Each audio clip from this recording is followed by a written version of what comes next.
Today's podcast tackles so many of the repeat offenders in our lives, but the big one, of course, has got much worse: the attack on Iran by Israel.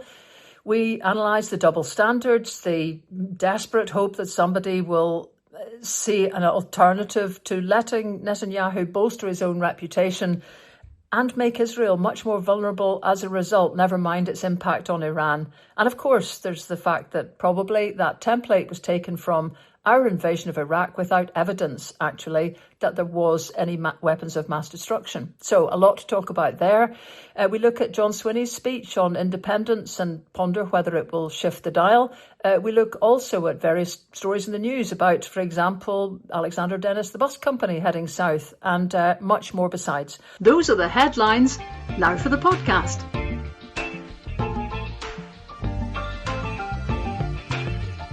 Hi chums, and welcome to this week's Lesley Reddick podcast, and I have returned.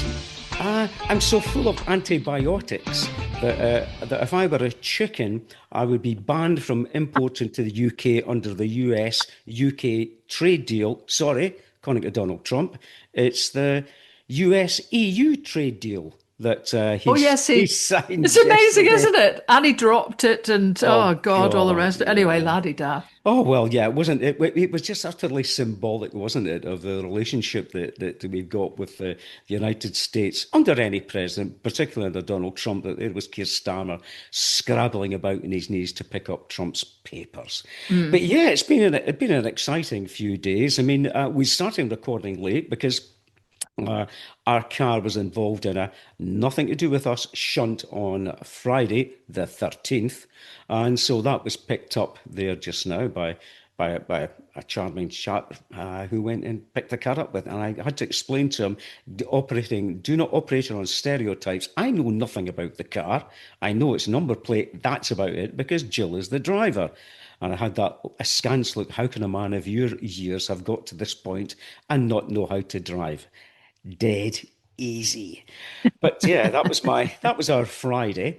And yeah, it's been a grand weekend for fun and frolics, because I know you, like me, you've got Apple Plus TV, and there's a new series, if you like Ted Lasso, called Stick, which has got Owen Wilson in it, which is about golf, sort of. Well, it is about golf, but it's a lot more to it, and it's utterly charming.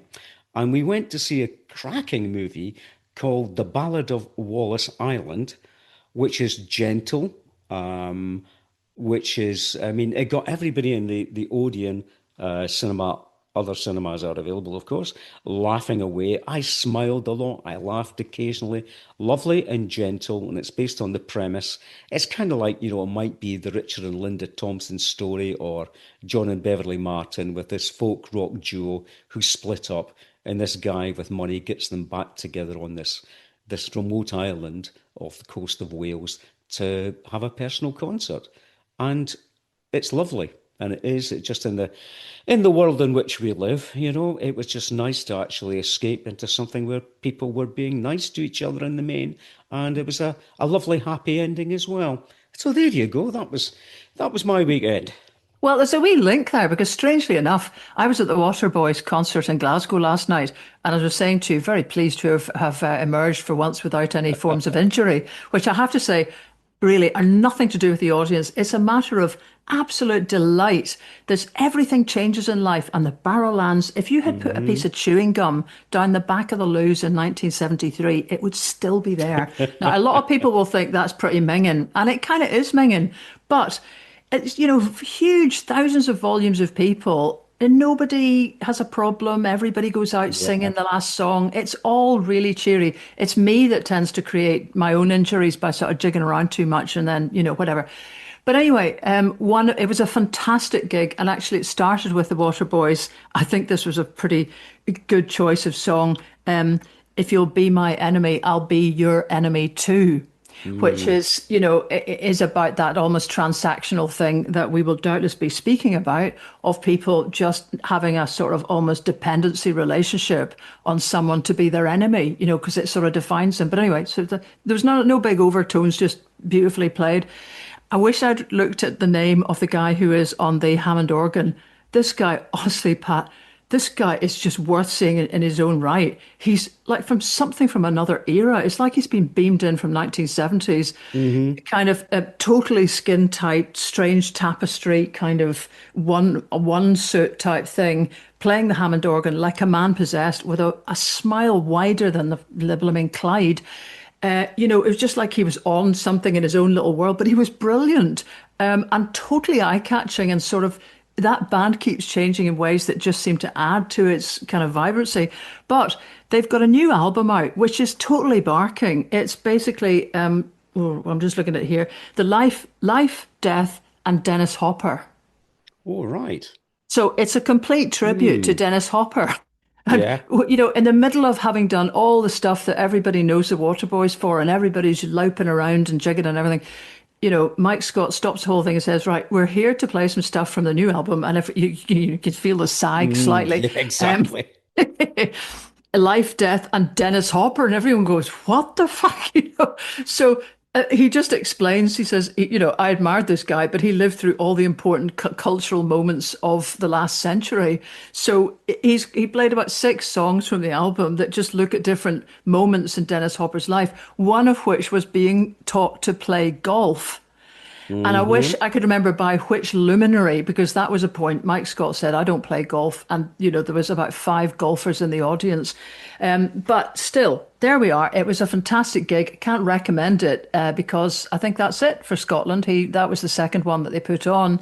But the Barrowlands, I mean, it's one of these ones that if there's a gig in the Barrowlands, it's worth going to, as long as you can handle 3 hours of standing. And 3 hours of dancing is better than 3 hours of standing. I noticed when they really got into the big jigging numbers, time just disappeared, Yeah. Listening to some of the listening-y kind of ones about Dennis Hopper, though I see that, it's got really incredible recommendations, 8 out of 10 from practically everybody saying it's brilliant. But I think it's one that you need to sit and listen to. So anyway, bloody blah. I'm astonished that I've actually, I'm in one piece, no aches and pains, everything's fine. Yeah, well, So, I mean, think of the Barrowlands. I think the last time I was there to see Horslips, and it's a sprung floor, of course, isn't it? hmm, The Barrowlands. So yeah. it definitely bouncy, bouncy. And the Dennis Hopper thing and being taught to play golf, because he, like all sorts of strange people like Alice Cooper and Bill Murray, are tremendously, well, he was tremendously committed and enthusiastic golfers. A big, and I hate to use this phrase, but a big shout out to Bob McIntyre, who, if anyone was watching the US Open golf, would have seen him creeping up the scoreboard with very little coverage from, I presume it was an American director who was focusing on the disasters that were taking place up front. But Bob came back from a dodgy start to have the clubhouse lead at 1 over par on the tremendously difficult Oakmont course and was defeated by JJ Spawn, who actually drained a 60 odd foot putt on the last hole. And it cut to Bob McIntyre, who'd been watching, and Bob's reaction just said it all about the man. He'd just finished second in one of the most, I mean, in a major golf tournament. He'd been leading in the clubhouse. He said, "Wow," and applauded. Uh-huh. You Yeah. know, what a guy. I mean, and somebody says, "Oh, I think the $2.3 million might have been, a bit of a comfort to him." But no, it was absolute sportsmanship. And, Bob Lefty is, I mean, he's en route, I think, to be a major champion, but more importantly, an absolutely tremendous ambassador for Scotland and a tremendous ambassador for the sport, which, to be honest about it, isn't quite what people think it is once you actually get into it, if you join the right golf club. Well, the lyric that kept being repeated in Mike Scott's things was, I think, a quote from the aforementioned Dennis Hopper: "Golf is a great way to understand your friends." Yes. So Well, anyway, it is because there's a tremendous book about Donald Trump called Commander in Cheat, which actually details how oh Donald Trump God, continuously cheats at golf. mm, Continuously cheats at golf. yeah. I mean, he wins championships he doesn't go in for. He apparently his caddies have holes in their pockets and can drop a ball through the hole in the pocket. Oh yeah, to appear to be. Oh look, I found the ball. Well, that's very very interesting. And he wins all his own club championships and everything like that. And it's. But again, it does actually and I think he may be a practitioner of what we used to refer to as the leather wedge, which is that your ball's in a certain position and you just kick it to a better one so you can play it better. So commander in chief, but the attitude towards your game, you see the true sportsmanship is players who, like in snooker, for example, call fouls on themselves. They call fouls on themselves, and it is the mark of a person how they cope with that. But yeah, moving Yeah, on. we could talk about this all night. This all day, actually. No, because you're making me think of other things. Because Mike Scott actually, in the encore, the inevitable encore, one of the songs played in the encore was written by a young chap, Barney, and he actually got everyone to chart Barney without an E to make sure they knew how to find him and Google him later. And so he had actually written one of the songs in the encore about his mum who died. And I mean, honestly, this is another thing about just the big-heartedness of that type of audience. Everybody was willing the guy on because, I mean, you know, the gig had built to an absolute crescendo, and it did end up with, you know, Fisherman's Blues and all the kind of ones that people could really jump around to. But they all really paid attention to that. It was quite a big thing, you know, to just hand the stage, the platform over. And, you know, when you get to a certain age, as Mike Scott is, along with all of us, you're kind of very conscious you're using whatever status you have to grandfather or grandparent the next lot. Anyway, more of that later. On we go, Miss Joyce. Yes. I mean, oh yeah, and we've got to. I mean, it's the whole thing. I'm going to just answer a general question. What is it about male politicians in particular, if there's a military action or some kind of action, they've got to have a title for it of aggrandizement because it's Operation Rising Lion was commenced on June the 13th by Israel, who launched a preemptive strike on Iran, preemptive, and and I loved Netanyahu's quote, "We strike regime targets as opposed to the criminal Iranian regime which targets our civilians and comes to kill women and children." No sense of irony there. And that's the whole thing that's been going on before we get into the thing that's been striking me watching this and making myself watch this is the utter hypocrisy and double standards. And it's every claim that they make about Iran, it just emphasizes something that Israel has been doing since for the last almost 2 years now. Targeting women, targeting children. And it should be noted while the world's attention has been focused on the Iran-Israel conflict, that more Palestinian civilians have been slaughtered by the IDF on their way to the feeding stations. So that's still happening in the background while this is taking place. But one of the key questions, Lesley, we've got to think about ourselves in this is, why now? You know, what are the reasons behind Israel suddenly launching, and I've got a few answers for that, suddenly launching an attack on Iran now? And the claim about this being, as with weapons of mass destruction in Iraq, months or within a year away from the ability to have a nuclear weapon which would destabilize completely the Middle East. Well, I mean, I'm sure I read a very interesting article by a woman, Nesreen Malik, in The Guardian, which has got a lot of very interesting stuff in it. One is that, yes, Iran has violated its nuclear non-proliferation obligations, but as she points out, Israel refused to sign up to them altogether. Yep. So there's one.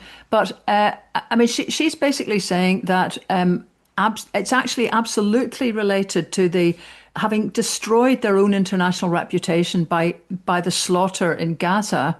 There's a very conscious attempt by the regime to protect its own existence, to switch the emphasis and everything away to Iran and essentially just try and sort of mitigate the stories of dying of starvation in Gaza. So, I mean, in her view, and it seems to be a pretty reasonable one, it also puts allies into a different position because, you know, there was a building momentum towards, you know, I mean, geez, if anybody ever does something and okay, momentum, you know, for Starmer to do something while he's actually training people here from the IDF and trade stuff is still going on with Israel, with the, you know, from the UK government. But still, there was something beginning to move on just horror at what's going on in Gaza.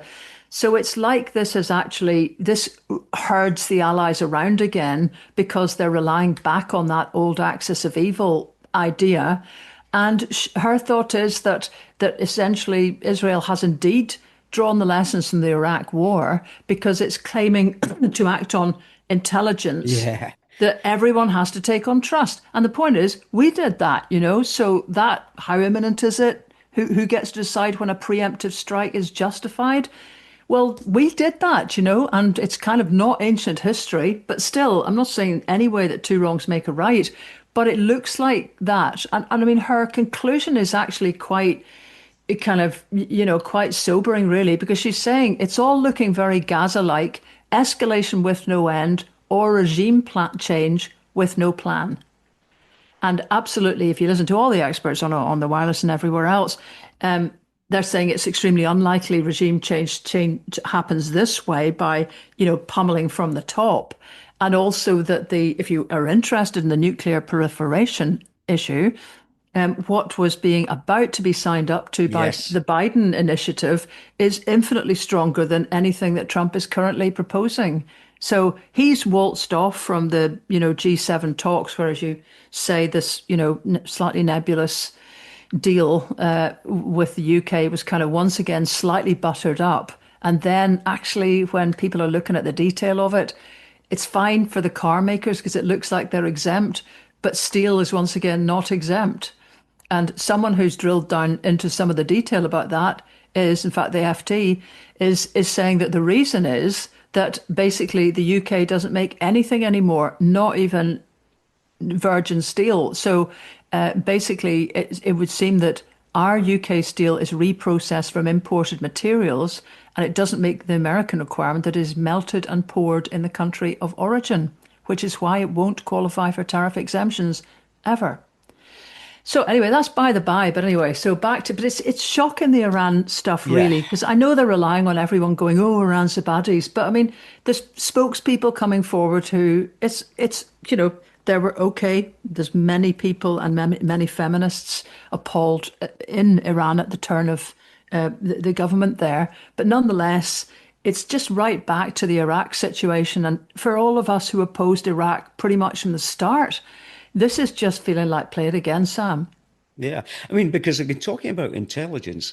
I mean, Christian Amanpour is very, very strong on this from CNN. But I mean, it's come out that US intelligence, there was no evidence that Iran had begun work on assembling a nuclear weapon. The UN watchdog, no evidence that Iran was doing this. And how do we know this? Because Iran, because it's a signatory to the Non-Proliferation Treaty, allows investigators in to check on what they're doing. Yes, they had increased this. I mean, but May the 15th, I mean, just a mere month ago, Trump, in his usual eccentric way with words, said that Iran had sort of agreed to the terms of a nuclear deal. There was very serious negotiations for a long-term peace. And it was reported that Iran were willing to make concessions to the nuclear program in return for the lifting of sanctions. And there was going to be another meeting in the very near future.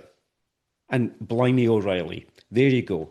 And the third thing we should say about it as well is that Netanyahu, the Israeli public may be well behind, defeating Hamas and well behind what's going on in Gaza. They are not well behind Benjamin Netanyahu and some of him and his behaviours. And we know from our past, the quickest way for a country to solidify around a leader is, let's start a war. And call yourself a victim Oh in the God, war. yes, So you start the war, but you basically turn it, that preemptive lark turns you into the victim, which is yeah, another way to try to kind of, manipulate yourself back into a position you've lost in your own country, even though he's making Israelis less safe with yes. every step he's taking. And then capitalizing on it by presenting himself as the great protector. I mean, it's just, the sort of Trumpian model. I'm not saying that Netanyahu obviously is quite capable of Oh being yeah. that man on his own, but nonetheless, it's just the kind of stamp of that method of just, I mean, talking palpable bullshit and yet getting away with it because he's bolstering. All these guys are bolstering one another, and every time you hear Netanyahu, you kind of hear a shade of Trump and vice versa. Anyway, it's appalling, really. Yeah, and I mean, it's this whole thing is that, and it's the mantra that's continually repeated. Israel has the right to defend itself. And you're thinking, hang on a minute here. As you said, Israel was the aggressor. But they've been the aggressor in Syria. They were the aggressor in Lebanon. They've been carrying out these, I mean, let's think about Gaza. But again, in terms of sovereign nations, now, no matter what we think about them as sovereign nations, you know, these are, the international world order has been absolutely split asunder, and it's been revealed for the chimera it actually was by the actions of Israel and the continued support for Israel right across the Western world. But and the other thing about it is that when looking at this, the Western world, particularly the UK and France, have been complicit in the development of Israel's nuclear weaponry since around about 1955, where they were seen as a bulwark against the expansion uh, of Arab pan-nationalism and socialism, and remember the nationalisation of the Suez Canal, the Suez Crisis, etc. And Israel was in that right up to its neck. And the UK and France were in deep with developing the capability of Israel to develop since 1955 its nuclear weaponry. And in terms of nuclear weaponry, if we're actually going to examine it, the Israel in the time of the sanctions that were being placed upon apartheid South Africa were quite willing to have Dr. Verwoerds, who was a National Socialist, who'd been a member of the Bund in South Africa, which was anti-Semitic and completely supported the Nazis in terms of the Holocaust. They were quite willing to sell arms and negotiate with Verwoerds to actually give him nuclear weaponry. And Well, that's the sort of thing that yeah. we're dealing with. But actually, on the sort of bending everything out of shape, you mentioned Syria. I noticed a wee thing from Middle East Eye actually saying that Syria's new government is being criticized for letting Israel use its airspace to attack Iran. So that Yeah. actually, the jets roared right over the top of Syria. It would seem, and I'm no expert in all of this, but basically, the Syrian revolutionaries look at Israel and Iran as kind of enemies. So they just sort of sat this one out, but that does let Israel, fire on. Hmm. Anyway, it is pretty grim. Yeah, and we're involved, and we have at these the worst of possible times. We have the worst of possible of U.S. presidents who seems to be vacillating all over the place on this. And this may seem unusual, but I'm actually quite heartened by the response of some of the MAGA hard hats on this, who are most anti-US involvement in any of this. And that'll be intriguing to see what happens in terms of Trump's response to this, because he seems to be vacillating all over the place in terms of how the US should respond, because of his base seem entirely opposed to coming in on the side of Israel, as opposed to the political leadership, the Republicans. And we've got to turn around and say that I don't think it'll be much of a difference if it had been the Democrats in power. I mean, with their continued support for the state of Israel under both Biden and Harrison going right back. Well, But anyway, but there was this morning. I mean, basically Trump sort of left the G7 after dinner last night, presumably, and kind of headed home with this sort of pregnant warning that there was something much bigger coming. And this has been repeated by his spokesperson, so that something's going to happen on Iran. And, apparently at one point he said, as soon as I leave here, we will be doing something. There will be a deal. I think Iran will be foolish not to sign. I mean, God knows, because, he's full of this. And as people are beginning to notice, there's quite a lot of stuff that doesn't add up on the old yeah. memory front. But the other thing that could be a factor in this was actually picked up by Martin Geisler on Sunday in the Hmm. Sunday show.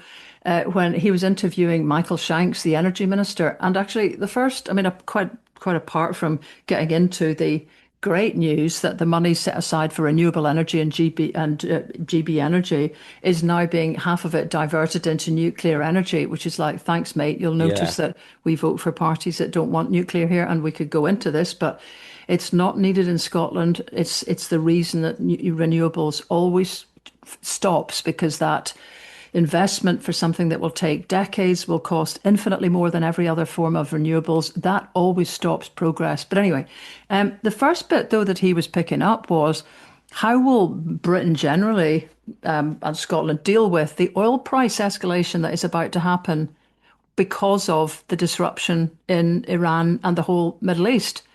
And apparently, he's saying that he said on Sunday that the price of a barrel of oil had gone up to, I think from memory, 150.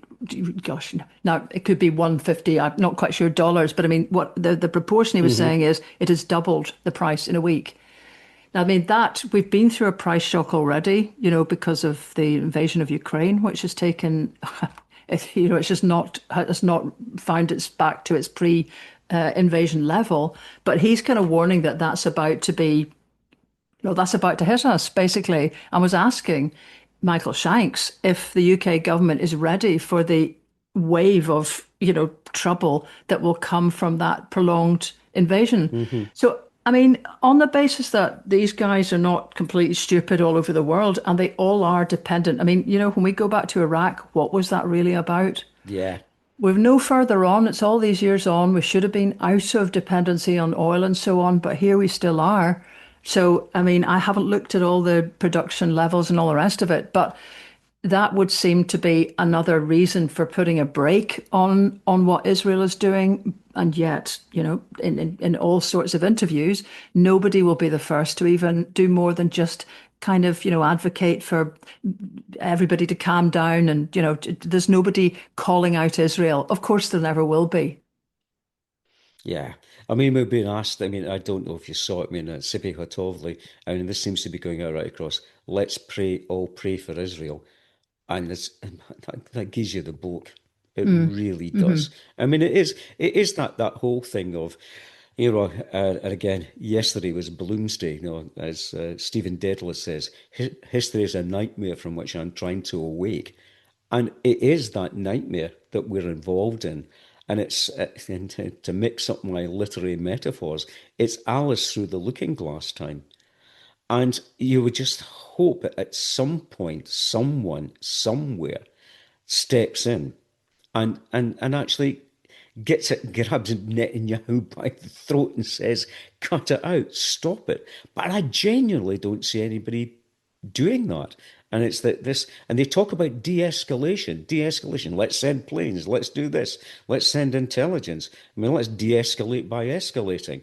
Hmm. It is Orwellian in its language as well. And I mean, I hate to be I hate to be a doom merchant in that, but I mean, I just hope something's going on behind the scenes diplomatically that will actually take the heat out of this. Because I think genuinely, folk, ordinary people across the world, I think, can see right through it. It's a political Hmm. leadership who possibly do, but for some geopolitical reasons, are utterly thrilled and committed to uh, taking the Israeli line, at least in public. And talking about the Israeli line, I don't know if you saw the Centre for Media Monitoring's report, Lesley, on the Yeah, but I BBC. think you had a better look than me, so Oh, go on geez. yourself. Well, I mean, it's the same thing again. It's like ordinary people. I mean, if you're actually been watching the news and you can see it coming up, I mean, people have been noticing and saying to themselves, "Oh, this sounds like bias to me." And despite what the Board of Deputies say in the UK, the BBC, and on a gut feeling from me, look to be utterly biased in favour of Israel. And now the Centre for Media Monitoring has actually gone in depth and had a look at over 35,000 pieces of BBC content, which they did over the year, a complete in-depth analysis. And Israeli deaths were given 33 times more coverage per fatality than Palestinian deaths, despite the Palestinians suffering 34 times more fatalities. And when you take a look at they use significantly more emotive language. The BBC used emotive terms 4 times more often for Israeli victims. They used massacre 18 times more for Israeli deaths than Palestinian. They use murder 220 times for dead Israelis and once for Palestinians. The other thing that they said that there was over 1,000 times allegations of genocide were shut down, and we've all seen that. We've seen it on Question Time, the denial of genocide, and anyone raising the term genocide immediately shut down by BBC presenters. And there was zero mentions of Israeli leaders' genocidal statements. And we'll remember Netanyahu's references to Amalek. And the Palestinian voices, there have been over double the amount of Israeli spokespersons on than Palestinians. And that's been about it. I mean, it's been an absolutely appalling set of BBC biases. And if anybody thinks that this is all sort of, these lefties and, milky white liberals here, Baroness Varsi, who's a conservative, who's been absolutely dead on the money as far as Israel and Palestine is concerned, has come out in support, having read the report. It's an in-depth report, as has, we're talking about the Iraq War, Alistair Campbell. Alistair Campbell, who's been a supporter of Israel, has come out and utterly condemned the BBC based upon this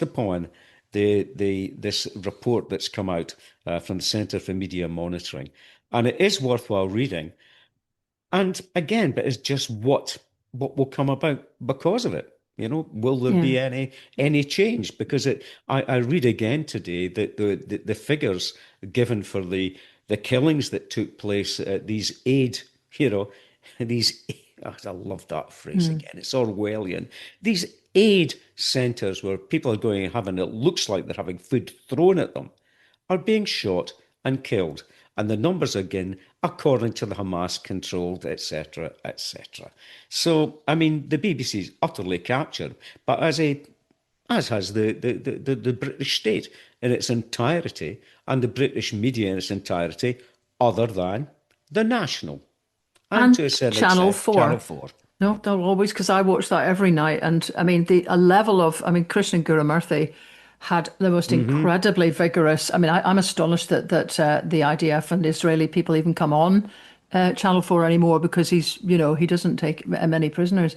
But I noticed one thing the Israelis do as well, which probably skews this further. And I'm not saying clearly those statistics are just gobsmacking, bang to rights and the end. But what the Israelis do that's clever is that they always roll Netanyahu out.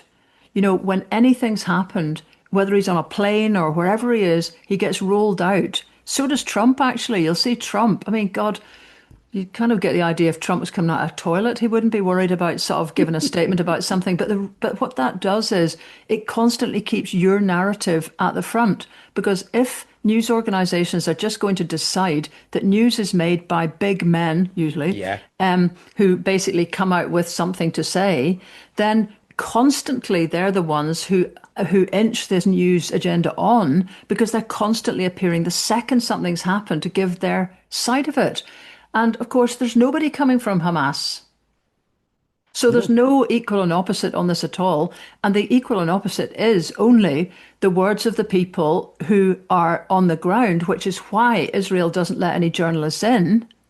But happily, there are, for decent broadcasters, like, again, just watch Channel 4 people, they have such long-standing contacts, and I think they do seem to have somehow got their own people in, that they get genuine, you can see the footage of something that's just happened, and people are just speaking to the camera. So that's it. But on the other hand, somebody might come in and say, well, you can't be sure that wasn't, I mean, Jesus.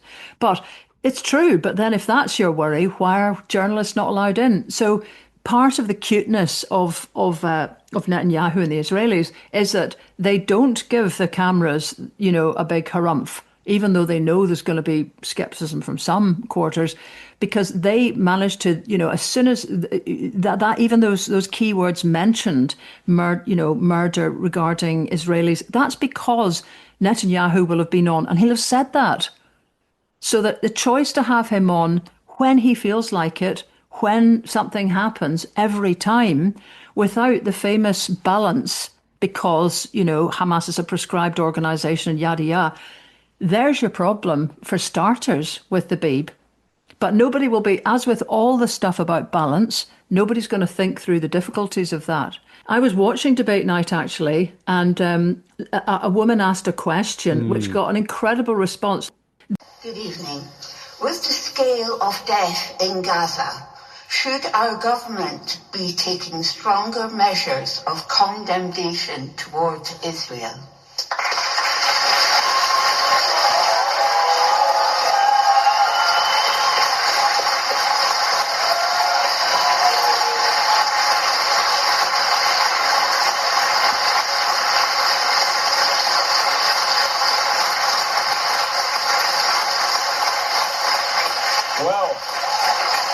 That is not a normal debate night audience. You know, there's nothing that's I've been on it a couple of times, and nothing has created that sort of level of response from an audience. So, you know, the public is in a completely different access to this now than pretty much all politicians. Yes. Yeah, well, what I'll try and do is I'll see if I can source that audio and edit it in, folks. So I'll see if I can source it and edit it in if you didn't spot it, didn't see it on debate night. But it was incredible. I've never seen anything like it before. Absolutely with you on that. It was amazing. And it was the nearest you'll get to a standing ovation, I think, I've ever seen on anything like question time or debate night. But I mean, talking about prescribed organisations, I mean, I'm making a leap here. I will go back to Michael Shanks and I will go back to the spending review that a whole lot of this came out of, and the impact that it may have on Scottish politics and the SNP. Tomorrow sees Mo Farah of the kneecap up in front of at Westminster Magistrates Court on a terror offence, which was alleged to have taken place on November the 21st at the O2 Arena in London, where he allegedly displayed a flag in support of Hezbollah, which is prescribed in the UK. And he's been charged under Section 31B and 3 of the Terrorism Act, which, and bear with me folks on this, a person in a public place commits an offence if they wear, carry, or display an article in such a way and in such circumstances to arouse, wait for it, reasonable suspicion that they are a member of or supporter of a prescribed organisation. And to get into legal terms, this is a strict liability offence, which means that the motivation or intent of the accused doesn't have to be proven by the prosecution. The defendant has to be aware that they're wearing or carrying something. So if somebody sticks something on you and you're walking about with it, you can't be had up for it. But what the person is that the accused displayed the article in a way that could lead to a reasonable suspicion that they supported the organisation. So this is a reasonable suspicion you support the organisation. And they've been done a couple of times, but the most important one, I think, for this is in February 2024. 3 women were convicted under the Act after they were accused of displaying images of paragliders, and these were on their backpacks during a pro-Palestine march in London. Now, it was alleged that the paragliders were used on October the 7th by Hamas to go in and engage in the massacre that they engaged in then. The judge did not see any evidence that they supported Hamas, but he said it mattered not. Why? Because it came down to what a reasonable person would think of the images they displayed. So they got a 12-month conditional discharge. And what was going through my head when I was looking at this is that what's been going on, and there are prescribed organisations, all sorts of them, 14 of them prescribed in Northern Ireland, the usual suspects, Uncoming Ban, Provisional IRA, Continuity IRA, but also the Red Hand Commando, the UFF, the UVF, the UDA and the LVF. And these 5 loyalist organisations, as far as I'm aware, and you may be correct me on this, I don't think one person has been charged under the Act for displaying images, flags, wearing the uniform of these organisations on marches, or even displaying them at football matches. And simultaneously with this, Winston Winky Irvine pleaded guilty possessing firearms and ammunition in suspicious circumstances, and no explanation was given by Winky Irvine as why he had them. Now, Winky Irvine is a well-known alleged commander of a UVF company, and at his home they discovered UVF paraphernalia, UVF literature, etc., etc. But the Judge Gordon Kerr, did not consider the crimes to be connected to terrorism. So there you have it. You've got to question the operation of the Terrorism Act in the UK state, where you've got musicians, and as somebody said, probably out their box in the heat of the moment, somebody hands them a flag, they wave the flag, and they're being charged with crimes under the Terrorism Act.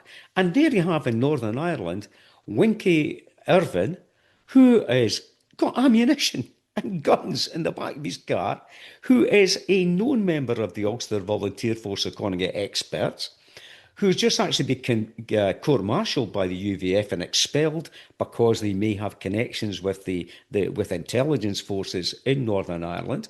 He gets off with not having a terrorist offence while having guns and having all this paraphernalia. So it just actually highlights to me that this is an entirely political act, an entirely designed to silence Kneecap and others in the music industry and performance and other artists who are speaking out about what's going on in the genocide in Gaza. And it's brilliant to see someone like Johnny Marr coming out and the Fontaines coming out totally in support of Kneecap and their right to free speech, and actors like Javier Bardem doing exactly the same, and Susan Sarandon. Because this, to me, is an absolute attempt to silence dissent and to silence the continuing speaking out about what's going on in Gaza. But there you have it. I think the state operating in two different ways. One with someone who has very definitely got terrorist connections, not terrorism, and a musician probably out his box on something, waving a flag. That's the terrorist.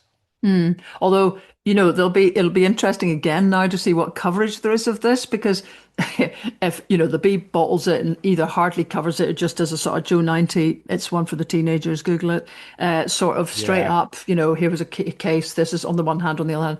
I mean, social media will be alive with kind of, very different takes on that. But what was striking me was tonight in the Commons, MPs could decide to decriminalise abortion. And currently, there's a law that can be enacted that dates from 1864 on this. Yeah. When it comes to, when we remember back to Boris Johnson, he was enacting Henry VIII powers. It is an extraordinary kind of back cupboard that sits in the British state, waiting for moments where it can just pull stuff in that it's chosen not to modernise, because it allows you to have essentially king-like powers to just go, no, not you, you're out. And otherwise frameworks are democratic-ish, but no, those things sit there ready to be kind of enacted whenever you feel like it. So anyway, we'll all be watching to see what happens to Kneecap Naydoot. Yeah, well, they're still going to appear at Glastonbury, and that is covered by the BBC. I think they're now on the pyramid, the big stage at Glastonbury as well. So that'll be an interesting one. Yeah. No bottling it by Glastonbury, unlike Transmit.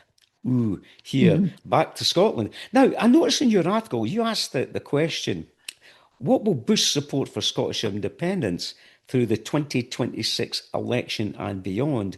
And then, who's right for the tough task of creating a new, more engaged and more combative SNP? And it kind of like highlighted the thing, Lesley, that support for independence seems to be growing, yet support for the SNP, and I know it was a by-election in Hamilton and Larkhall and Stonehouse, and I know that had very, very specific local implications given, for example, the demographic of Larkhall. And it was a by-election, you're not electing a government. But I mean, where is that disconnect, do you think, that's coming between the support for independence and support for the SNP? Honestly, I don't know. And I mean, actually, I'm on, I've got a thing coming on my phone here to talk about independence on News Drive tonight on the wireless. I'm on, I think, on Scotland Tonight, talking about John Swinney's thing that that he's having today, this 2050, vision thing. It's really weird, this, because when there is this disjunct, between the independence cause and the SNP, it's funny, the media just doesn't want to do anything except talk about independence. And actually, it does throw it back onto, the movement, because I don't like blasting off on my own about stuff because, who am I to say anything? But there's kind of like, there is no wider organised posse apart from Believe in Scotland's got a lot of branches. To have any sort of say in this. It's just what the SNP say. Yep, Alba can jump in, various others can jump in, and they don't jump in. And there's been quite a lot of pieces written. I mean, mine was one. Honestly, I can't remember what we've talked about when, because we seem to have talked about this the whole freaking time. But the thing that really prompted me last week was that listening to Prime Minister's questions, Joni Reid, who Oh, yeah.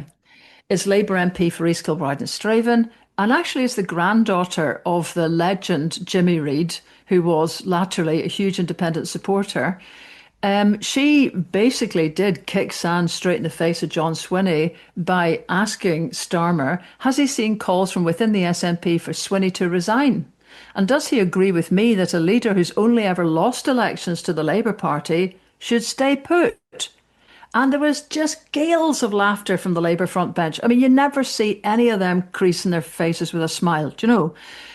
But all of them, Rachel Reeves, the whole lot of, I mean, almost hysterical, weird laughter, actually. It's like they've suppressed that for about 400 years and then it came. And actually, it was such a sad moment because I was fully expecting a kind of cutaway of a furious Stephen Flynn or something, you know, because, yeah, you would expect that.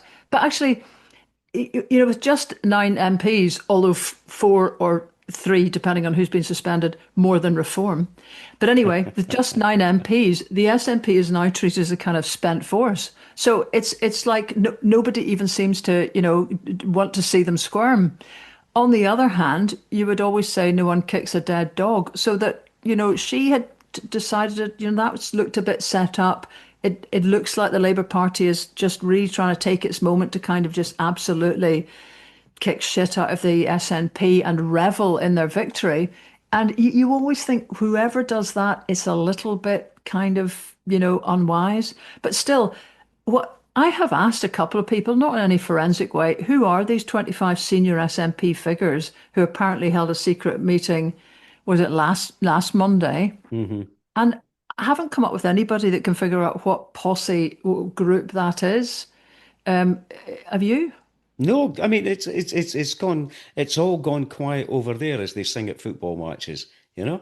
You Yeah, all go, because I yeah. mean, there's various camps that it could be, but having talked to people in the various of them, they don't think it's any of their guys, which does sometimes just makes you wonder if this is actually a complete put-up job. But still, I mean, clearly people are talking about it, and again, you know, there was no mention of independence in Katie Loudon's campaign in Hamilton. John Swinney was asked point blank 3 weeks ago if independence would be page 1, line 1, Yeah. as Hamza Yousaf had promised it would be, and he didn't say yes. There's been no work done at all.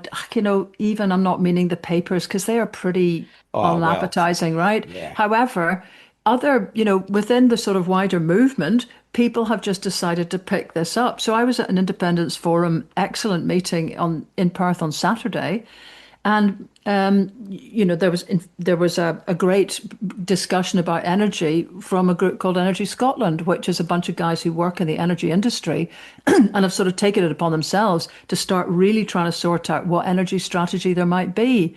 That's totally necessary because just while we're at it, since the Applecross film sort of went a bit bonkers and then seemed to have the happy effect of prompting a grid upgrade within a week, so that Applecross will now get the upgrade that had been sitting in an in-tray for 3 years.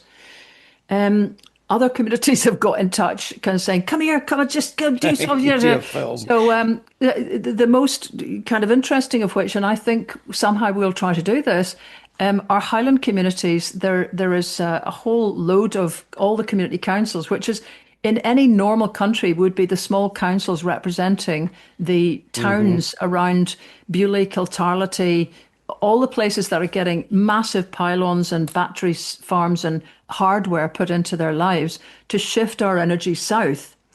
They want to urgently get some sort of, in fact, there's a kind of campaign to just have no more extractive industry basically in the Highlands. Now that's a pretty big one because it brings in all the governments of, you know, do we nonetheless need the hardware to ship stuff out, to hit, you know, get stuff into the grid, means people get paid, yada yada. But I think that's worth taking a look at actually because it's unusual for so much activism, grassroots activism, to be happening. So if you're involved with any of that, worry not. There's 2 sets of people I'm on to about it.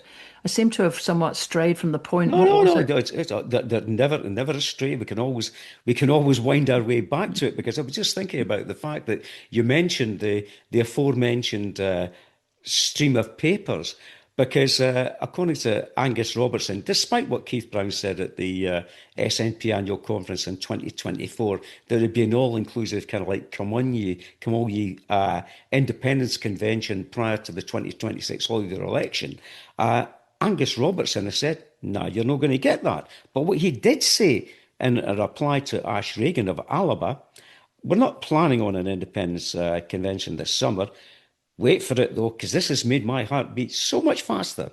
The Scottish Government will publish further material on independence to give the people of Scotland the information they need to make an informed choice about their constitutional future. Put that on a banner and march that behind that. That's going to get folk to actually come and support independence. Another one of these papers, unless you're a policy wonk like me and you, nobody ever reads. You know? Yeah. Somebody needs to make, lots of people need to go out and make it live. I mean, make it live in big chunky ways where you go through something like you say. It is, I mean, I'm not going to, I realize I'm repeating myself on this, but it is a private company that is deciding all the infrastructure improvements for energy in Scotland. Yeah. That's a result of Thatcher. That's owned by the Westminster government. Is that okay? And if you get, investment into the energy sector here, it absolutely gets extracted south. I mean, I've just seen a fantastic cartoon. Somebody's done a sort of map of the UK with a kind of cable that goes from the north of Scotland down to a massive, great, sort of generated thing in the south of England. And that's people looking at the name, Scottish and Southern Energy, clues in the name from one to the other. So it's like these are the things that either you're going to firefight that because you won't tackle it. And weirdly, I hear nobody in the Scottish government raising these questions about energy properly. And then it makes it look as if you're sort of colluding with it, which is rubbish. But that's what it needs. You need, when something happens, you need to be right out there saying, and this is what we could change if we were an independent country. But, it's like later. People think they're going to, I'm always very wary of later because usually I can't remember what the hell it is I was meant to be doing later unless I put it in the diary. But later never comes. Good enough is good. And doing something in response to when, it's in the news agenda lets people digest an issue whole. So what you're doing by not getting off your act together, by being straight out there when something happens, is you're letting people have to imagine for themselves what the riposte might be, or they wheel out some, who am I person to get flung on, and I have to sit and do a lot of kind of Googling around before I go on, which is, how democratic is that? It's rubbish. And then when it suits you, sometime way off down the line, when it's got no likelihood of being newsworthy, you put out some kind of half-arsed paper that nobody's interested in.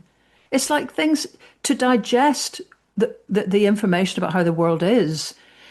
Things need to be responded to in the moment with something colourful, detailed, and with lots of human example in it. And that's what independence is. It's not just slogan independence, because that is annoying, actually, just to have a kind of a headline battered around your head. It would be like a newspaper full of headlines and nothing else. Actually, that's probably what many of them are nowadays. It's not even any interesting clickbait for you, it's just, it's no use that. So we'll see what happens anyway. I mean, I'm seeing that, for example, Swinney's speech yesterday, which was some keynote, important speech, is talking about that the status quo is not sustainable, all sorts of pressures on public services.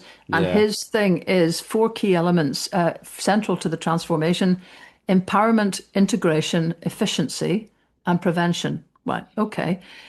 These, the First Minister pointed out, are the 4 principles of the Christie Commission, which was held 15 years ago.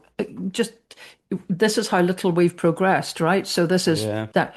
But actually, the Christie Commission's main thing, which is one of the kind of fundaments of, in fact, one of the guys who was on the Christie Commission is in the group Build a Local Scotland that I'm in, has just sent me, the key objective of public service reform is ensuring our public services are built around people and communities, their needs, aspirations, capacities and skills. So the point is, Is our structure even vaguely set up to make sure public services are built around people and communities? Because it's not. Mm. So anyway, I look forward to hearing more about this. But can I just also say about the Independence Forum event, there was also an excellent discussion about poverty, which had William Dogood from Perth doing a really good sort of summary of a lot of the statistics, one of which stuck in my mind was that even though Scotland is doing better than the other areas of the UK on that, we still have 22% child poverty. Yeah. Finland has 3.7%. So it's kind of, we need to find, and actually, one of the other reasons when I thought later about that, and just because I'm going to be doing a film in Finland in September, so I'm sitting with Finland books all around me at the moment. The key thing in every Finnish policy is just quite simply equity. Yeah. So if you go back to Swinney's empowerment integration, fine. But actually in Finland, it would have probably been equity. And so everything else, those four flow from the principle of equity that has to be present in every policy. Yeah, well, I mean, to come to the fundamentals, Lesley, I mean, my whole political life, I mean, which has been involved in politics and involved in thinking about politics, and my support for Scottish independence is based upon equity and fairness and removal of people from poverty, in particular children, and giving every individual the ability to actually be the best they can be and be supported in that and loved within that. And that's the whole basis of everything I try and look at the world. I mean, and I know that there's been a trailing of his John Swinney's 2050 Scotland 2050 conference speech, and where he says that if we want to have that, we have to have, if we want independence, we have to work for it. We have to vote for it. And we have to actively, purposely, and I hope also joyfully work for it. And that's the worrying thing I'm currently faced with, is the fact I hope the SNP, because of the necessity of it being a political party, and a political party that since devolution has had to seek to gain power in Scotland in order to actually enact some form of socially and economically progressive set of policies, is the fact that the political party takes over from the movement aspect of it. And it's squaring that circle, I think, is the major difficulty within that. And again, it needs people that are a lot smarter than me, but also I think it needs people who are a lot more emotional, a lot more have the ability to communicate these ideas and communicate them forcefully, as you say, quickly, in order to get people on board with it. But it does require that coherent strategy. And to go along with what Brian Cox said, it does require people, I think, to put aside the thee in your small corner, I in mine, my small corner attitudes, and actually work together cross-party in order to, as we did in the independence campaign, a cross-party and within a non-party, to work towards independence and to build that momentum that can break the roadblock, the barrier that is placed up with by every single political party at Westminster, other than the SNP and the Greens and Plaid Cymru and SDLP, to another independence referendum. And it has to be that strategy that's worked out in order to get us to that point where we can actually have our democratic say again. But that's what, again, I know it's a bit kumbaya, but come on, guys. Can we not go over ourselves and work together? Yes. I mean, I think on the other side of it, I'm still thinking, I'm sorry, I'm sure I'm repeating myself now. The lad that served breakfast in that hotel the night after the election count, who'd also said he was sort of, not pro-independence, but not totally against it, but did say, do you think this would really be, with the SNP kind of getting pelters for all sorts of policy stuff at the moment, do you think this would be the best time for an independence referendum? And I True. thought, God, this guy's, the hits keep coming from this young one, because I mean, fair enough. And that's where, there's stuff that this is where you really need to have some proper rebuttal going on. For example, right, and I'm not going to hopefully not take long on this, but buses, right? That one of the main stories that people are reading at the moment is Alexander Dennis taking, can't remember how many jobs down south after, come on, this Alexander Dennis has been here for like 400,000 years or whatever. The story today in the Herald is that John Swinney was told about their intention to leave a year ago and did nothing about it. And the person leading the assault is the Labour MP for Falkirk, Ewan Steinbank. Don't know him, but, there we are. And amongst the points that he's making, I mean, you'd have to say that actually Alexander Dennis got 58 million quid from the Scottish Government in 2020 and a further 30 million in research and development. So, they've not been empty-handed, but fair play. They point out that they have only had 17% of the bus contracts from the Scottish Government, and that 83% will be purchased from China and Egypt. Now, if that's one, because that's beginning to follow, there's a trope there, that was the same as some of the ferry contracts. Scottish Government, you should be, and SNP, you should be there like greased lightning on that. Whether it's true, not true, what the score is, you need to be getting on it.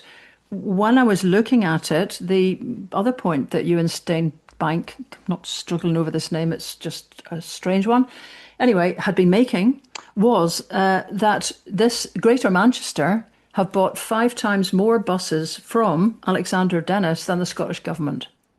And this raises a point because Greater Manchester is a council. I mean, I'm actually in a way surprised the Scottish Government is buying any buses because it's not the Scottish Government that runs bus services. So there's a key point here because on the 6th of January this year, Greater Manchester officially transitioned all bus services back to public control. This was the first move of its kind in England in 40 years.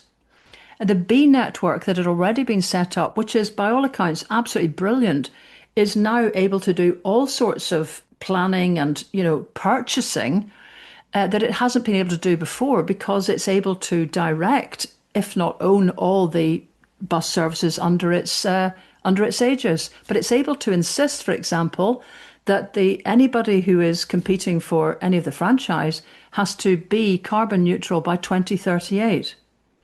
So this is what we should be aiming towards. This is to undo that Thatcher mistake. Greater Manchester have done it.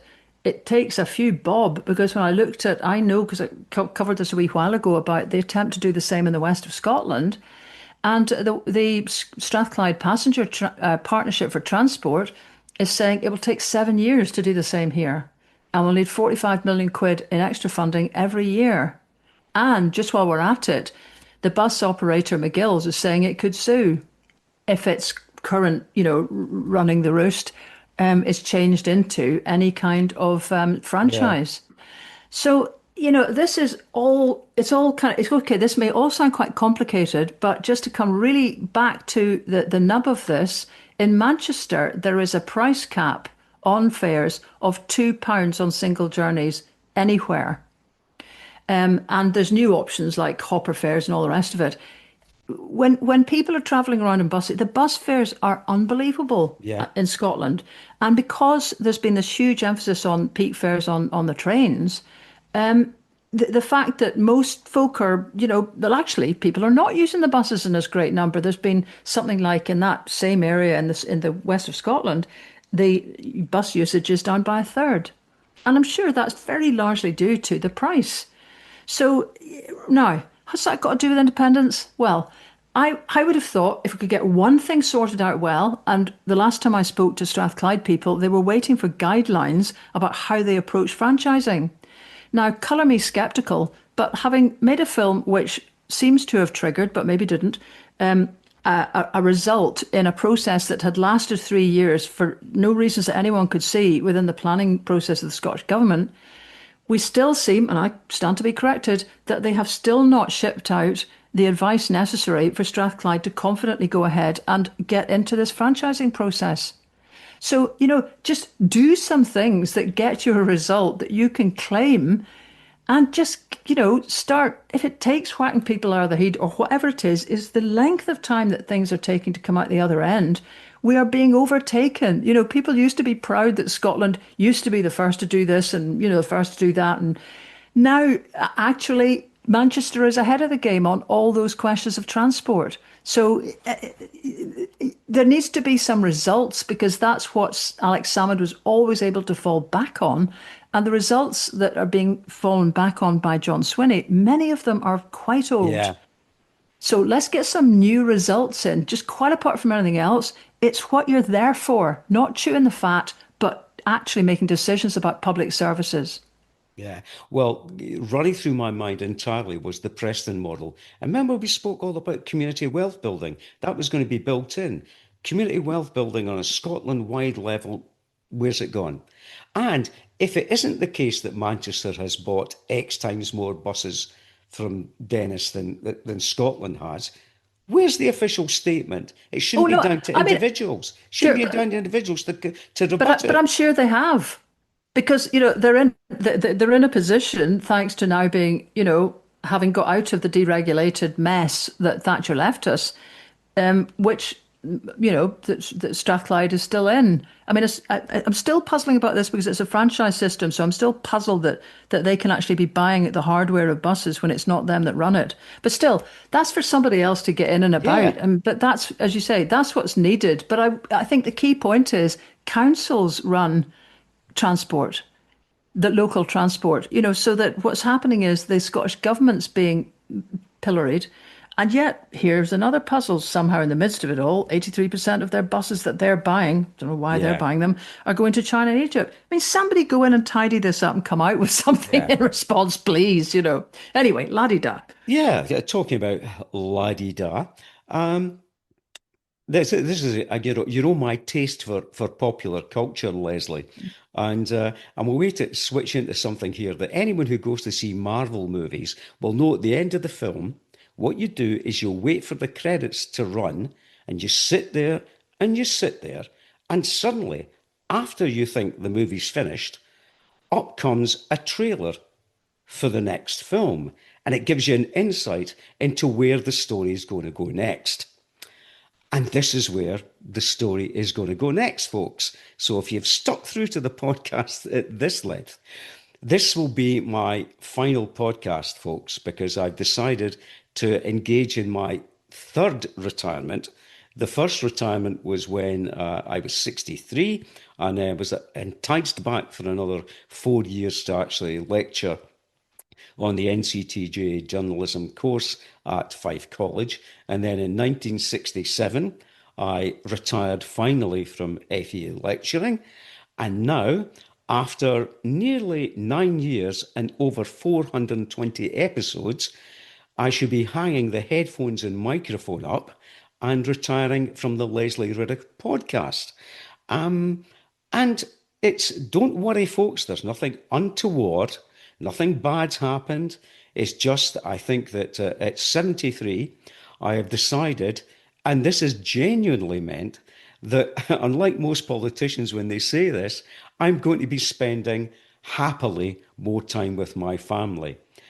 So, and replacing me will be the coach, the eminent Fraser Thompson, as of next week, who you heard last week, who'll be moving in to take over the reins and work. And I hope, and for his sake, because what I've spent the vast majority of these 9 years doing is running as fast as I possibly can to keep up with the inestimable Ms. Riddick on the other end of the microphone. Oh, Pat. I mean, I'm struggling to not get upset about this, which is daft because I already knew you were going to say all of this, and I know what's happening, and I totally see what you're saying, Pat. But my God, you're some guy. You really are some guy, and it's for all that I'll pull your leg about going on about Dundee United and Yes. golf and cricket and women's hockey Yeah. and the things that you catch your eye and your mind and your heart above all are phenomenal. And it's all of that that makes somebody a human worth listening to. Because just exactly as you say about anything that's being offered up by politicians these days, there's so much identikit stuff going around, and you've always been so different. So, I mean, of course, people will know and remember having listened to you, particularly about Gaza, how much seeing children killed has just destroyed you, It really. has. And that is Absolutely. because of the commitment you've made to your own children and grandchildren. So, I mean, God love you. And I hope you'll have, great time with them. Please don't work too hard on the grandfathering front, but I realize that's Uh, probably not optional. no, And I no. can only say, Pat, I will miss you so much, so much. And I know I speak for everyone listening on that. Well, thank you, Lesley, and I'll miss this as well. I will genuinely miss it as well. And I'm just going to say that my great broadcasting hero was the amazing John Arlott on Test Match Special, and I'm going to paraphrase uh, his farewell to Test Match Special when I now turn around and say, "This has been Pat Joyce, and the next voice you hear will be Lesley Riddick." You can see this man was an actor once, but there you are. Well, anyway, I, along with Fraser, will see you next week, chums.